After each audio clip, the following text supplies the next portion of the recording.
All right, man. We back. Part three, book three of the social contract. These books and sections in the book don't have a title. He just names them book one, two, three, and four. But let's get into it. So the first section in book three is titled Government in General.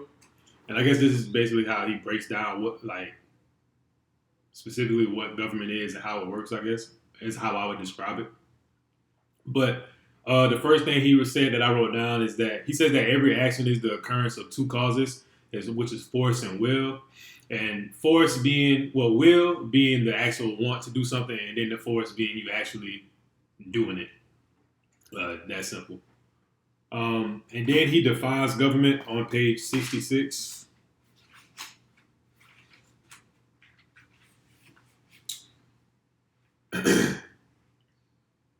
Okay.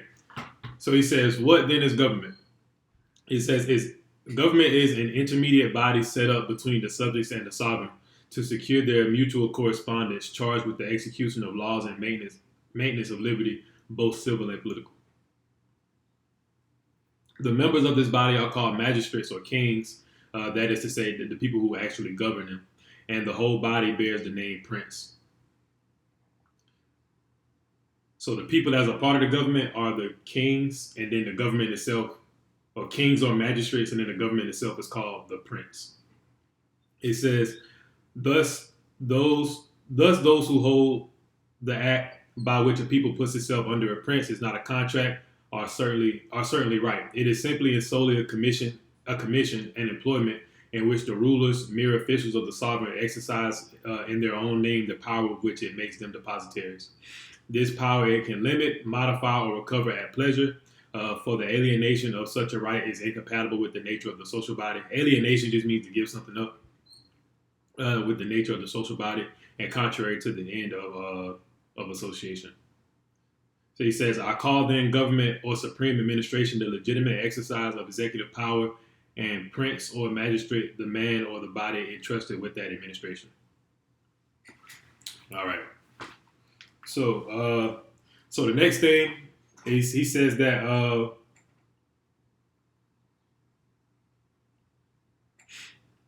if three terms can be altered, equality is broken. And those three terms are that the sovereign decides to govern, so the people try to govern themselves. The magistrate tries to give laws. So the magistrate, being the people that are in the government, they can't give laws. They can only the people, which is the sovereign, actually gives the laws, who like brings the laws up to vote on, like to be put into law, I guess. And then the third one is that the subjects don't obey. So the people not actually obeying the laws. And that's when equality is broken in the whole system. If one of those three things happens. Next, and I wrote a lot from this particular section. It says the different types of government can be good for the same people based on population, such as when the population grows, the relative power shifts. So the different forms of government that he discussed before, he says basically he was reiterating that each of those governments can govern the same people. Like in this particular area, like if this, like let's say it's 100 people in this apartment complex, if that grows to 100,000, then you could use a different form of government for those same people. Then he says, the more people, the stronger the government needs to be. But to prevent abuse of power, the people's power should grow in proportion to it. So I think that's self-explanatory. I don't think I really need to say anything about that. Next, he says, the power of government is or should only be the concentrated power of the people. So the government shouldn't be able to do more itself than the people can do themselves. Because he said the government and laws is only the will of the people. Like they only do what the people want them to do, which is the general will, which is how laws come about. People vote on laws, the majority wins, and then the government just enforces that. He says that. Oh, okay, my fault. So then part two. So part two is called the constituent principle in various forms. So he says in government there are three wills. So you have the private will of the individual, which is the individual people in the government. You have the common of its members. So like the particular will of a group of people in the government who wants this or that thing. And then you have the will of the people, which is general to the whole, including the government. And okay, so next he says should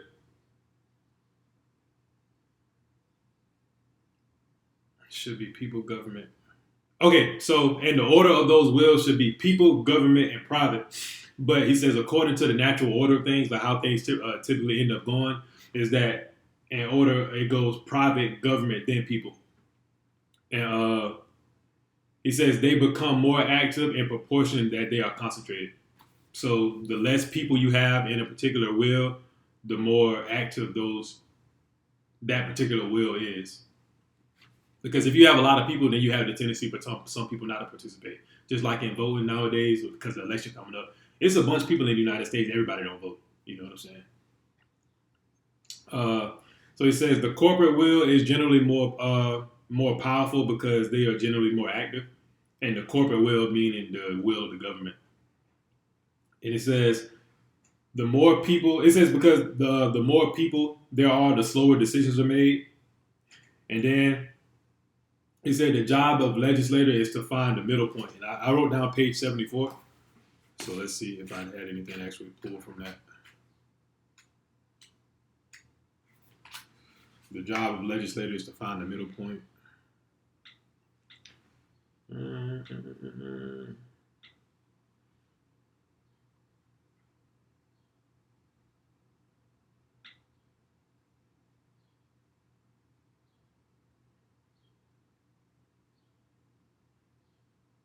Okay, so he says, yes. Thus, what may be gained on one side is lost on the other, and the art of the legislator is to know how to fix the point at which the force and the will of the government, which are always in inverse proportion, meet in relation to what that is to most advantage of the state. So, yeah.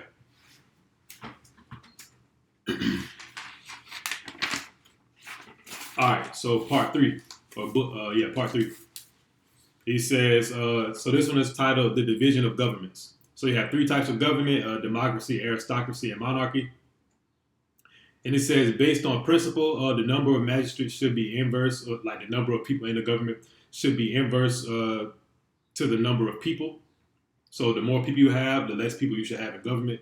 The more people you have, the less people you have, the more people you should have in government, I guess. And it says, so democracy is for small states, aristocracy is for medium states, and monarchy is for large states. And then part 4. Okay, so then these next 3 parts, he talks about the different types of government. So part 4 is about democracy. So he says the 4 things that a democracy needs to be successful. It needs to be small in size.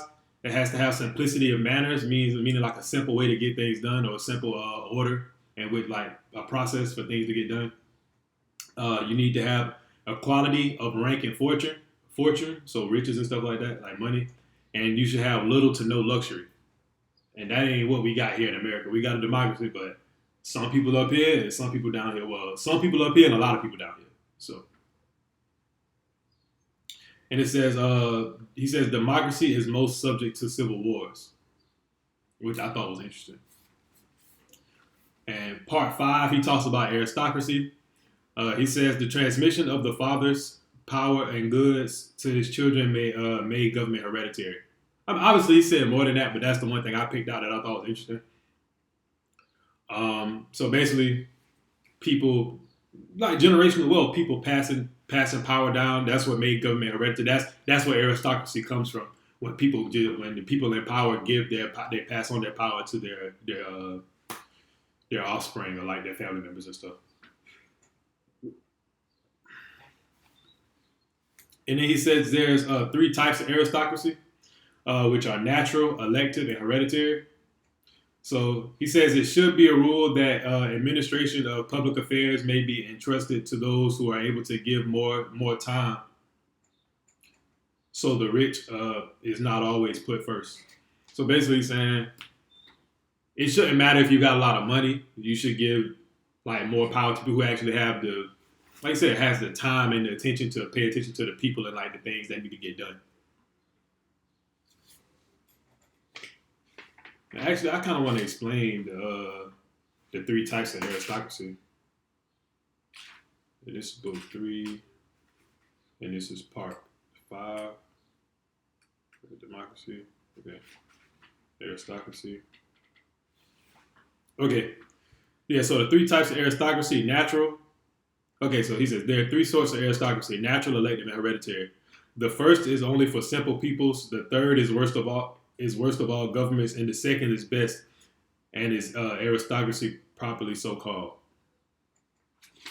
No, I guess he didn't really explain it. But he says, yeah, the second one being elective is the best. All right.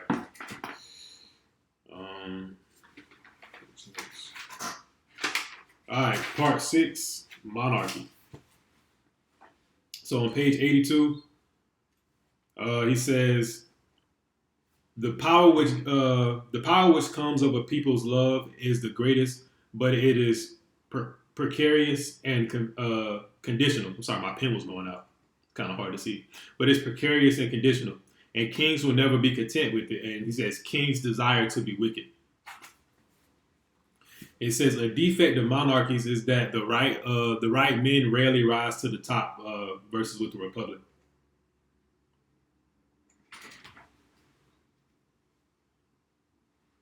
And let me see page 84. Let's see if I had anything else to say about that. Page 84, second paragraph.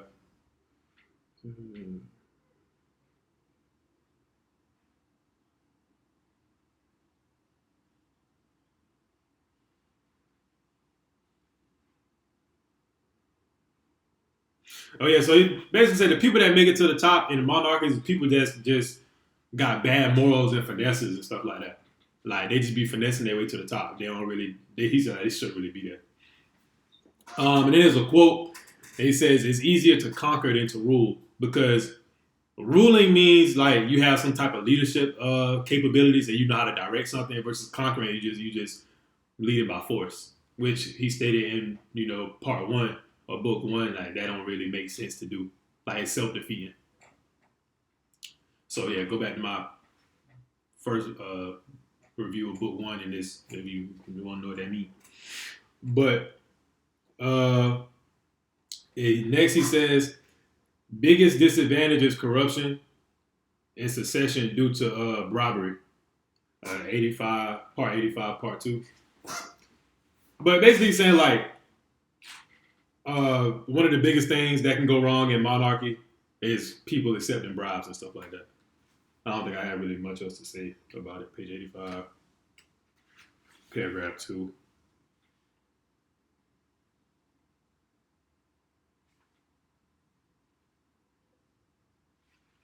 And I'll just read this paragraph out. He says, the disadvantage that is most felt in monarchical government is the want for continuous succession, which in both other forms provides an unbroken bond of union. When one king dies, another is needed. Elections leave dangerous intervals and are full of storms and use. And unless the citizens are disinterested and upright to a degree which very seldom goes with this kind of government, intrigue and corruption abound. He to whom the state has sold itself can hardly help selling it in return and repaying himself at the expense of the weak. The money the powerful have wrung from him. Under such an administration, venality sooner or later spreads through every part, and peace so enjoyed under a king is worse than the disorders of an interregnum.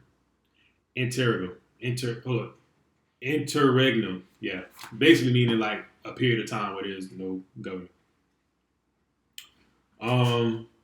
Next is another quote I got. It says, "It would be better to teach a child to obey first than to teach him to reign." And that's facts. Like, I feel like you should teach.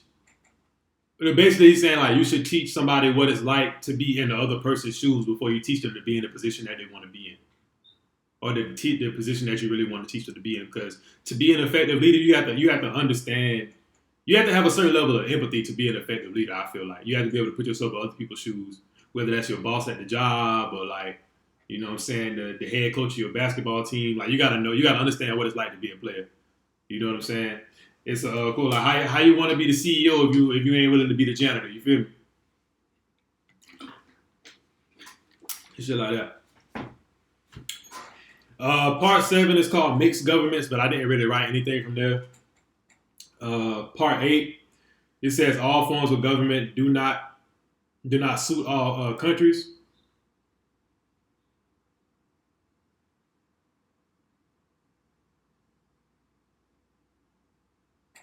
And so it says so one thing he wrote, he says democracy is for poor countries, aristocracy is for like medium level countries, and then monarchy is for like big wealthy countries. It says in lands where the supply of resources is bare minimum, all polity is impossible. So if you in a land where like let's say your resources just barely enough for you to get by, it ain't no room or no time for people to be trying to govern each other. Like everybody just fighting for themselves. Like everybody just trying to barely get by. So it ain't really possible to govern anything because people in survival mode type shit.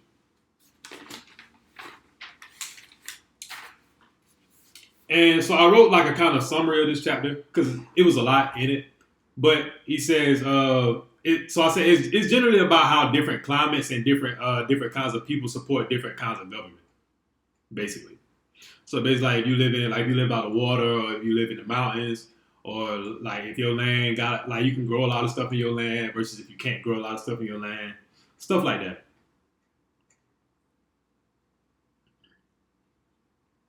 And then he said one thing that was interesting.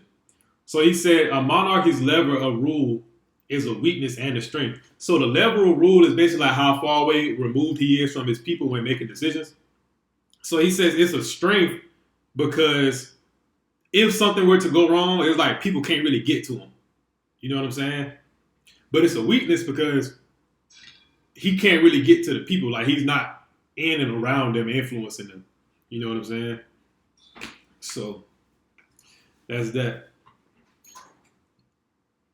And that just go back to that thing that he said about people don't feel as connected to a ruler that they don't see as often.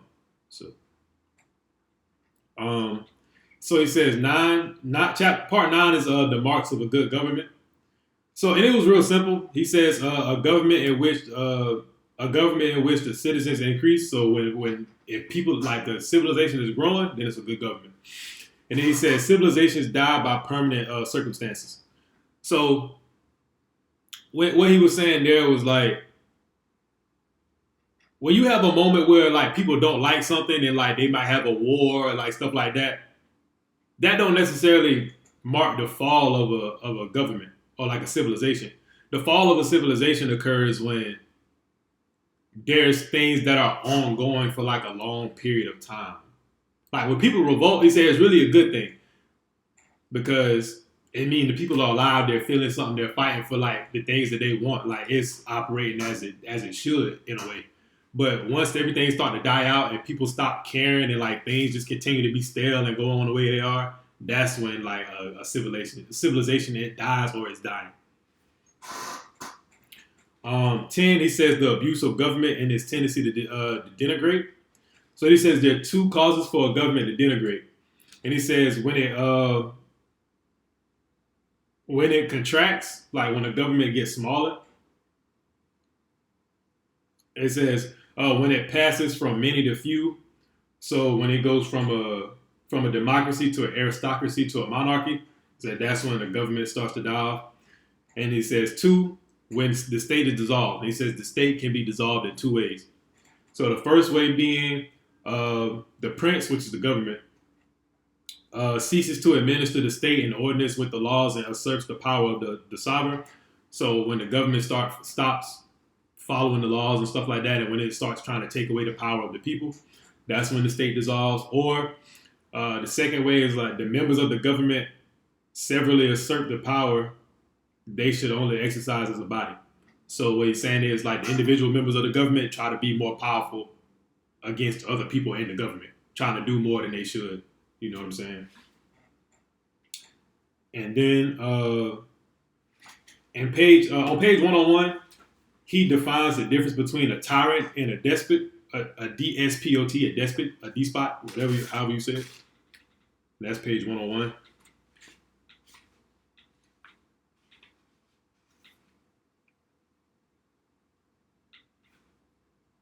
Okay, and I'm gonna just read. This is a short little paragraph. He says, "In order that I may give different things, different names, I call him who asserts the royal authority a tyrant." So somebody who just comes and like takes it. And him who asserts the sovereign a despot. So somebody who comes and takes the power of the people. And like, because the power of the people and the power of the government are like two different things. He says the tyrant is he who thrusts himself into a country contrary to the laws. Wait, the tyrant is he who thrusts himself in contrary to the laws to govern in accordance with the laws. The despot is he who sets himself above the laws themselves. Thus, the tyrant cannot be a despot, but the despot is always a tyrant. It's like a square is a rectangle, but a rectangle not a square type thing.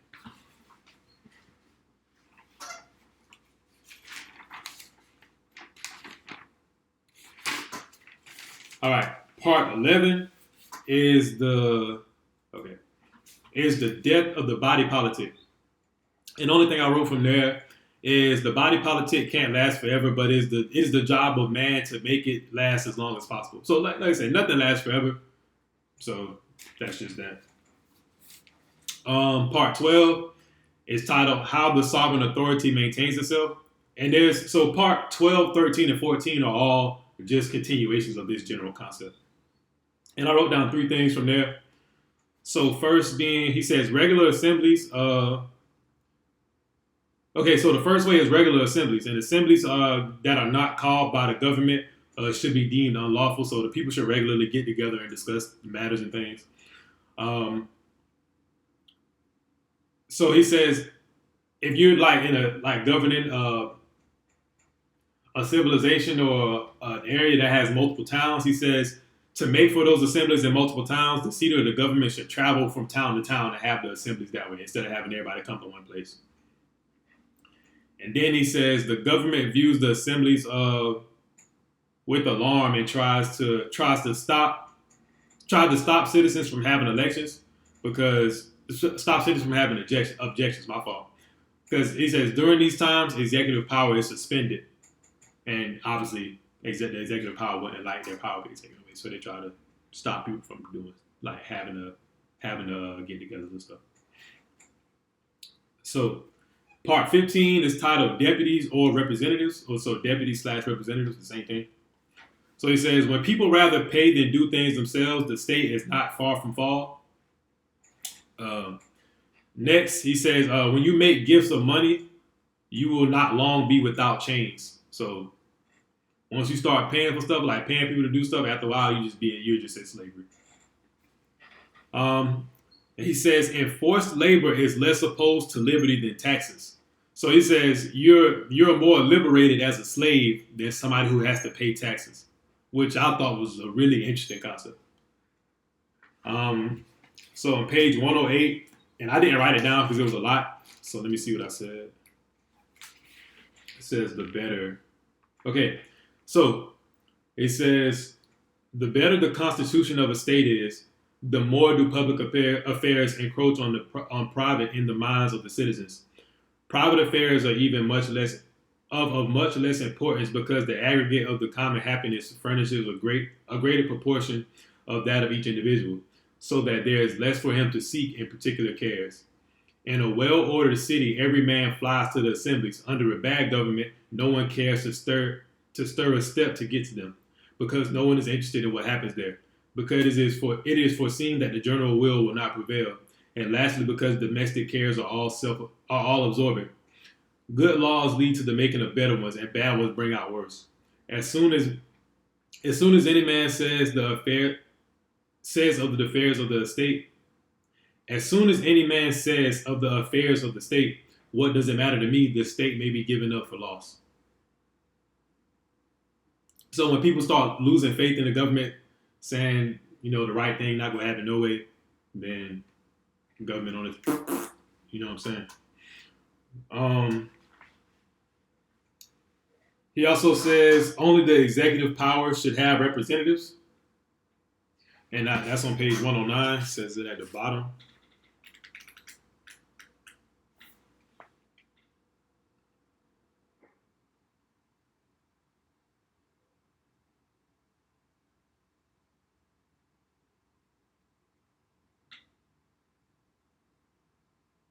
It ain't nothing to say. Yeah, he said only the executive power should have representatives. Because, and he says because the legislative power, which is the power of the people, is just the general will, and the general will being the majority of what the people want, what the majority of people want. So it wouldn't really make sense to have representatives if it's supposed to be the majority vote. Like everybody vote should be counted instead of just having representatives.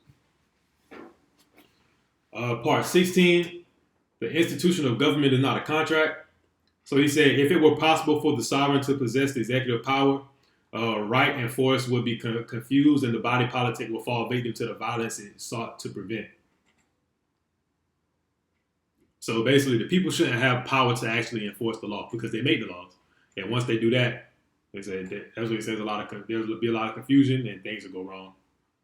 To put it simply, he also says it is impossible to conceive any public contract that is in violation of the first. And so the first contract being, this is part 16. This is book 3 though.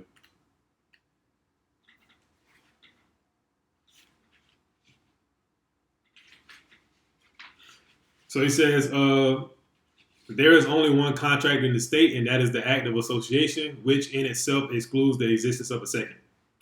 So that's what he said. The first contract of the state is just the act of association, being the fact that the people are associated with each other in the first place. All right, part 17, the institution of government. So he says, is there a contradiction of how there can be a governmental act without a government? And the contradiction being just the act of forming a government is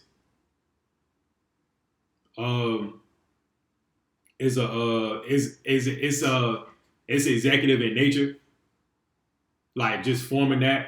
So it's like, and by the definition of a sovereignty, that don't really make sense. So when people are forming a government, he said they briefly switch to a democracy because that's just by definition how it works. Yeah, that's all. That was all in part 17.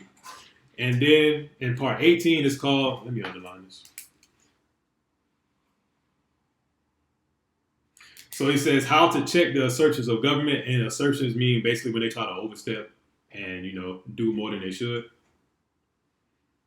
So he says the assemblies of the people put forth two propositions, and the first one being, does it please the sovereign to precede the current form of government? And the second one being, does it please the people to leave its administration in the hands of those who are actually in charge of it? So basically, does it make sense to keep having this type of government? Yes or no? And then from that, you say, all right, are the people that are running this government the right people to do it? Simply put. And then he says, every man has the right to leave the country and recover his natural liberty and goods except in times of need. So you can always choose to leave your country or leave the state and be your own individual person. But the only time you can't do that is like if a country going, like if y'all going to war with somebody, because then he just said, then you just deserting your people, which is punishable by jail or death. I forgot which one he said. But yeah, so that's the end of book 3. And then next week, get book 4.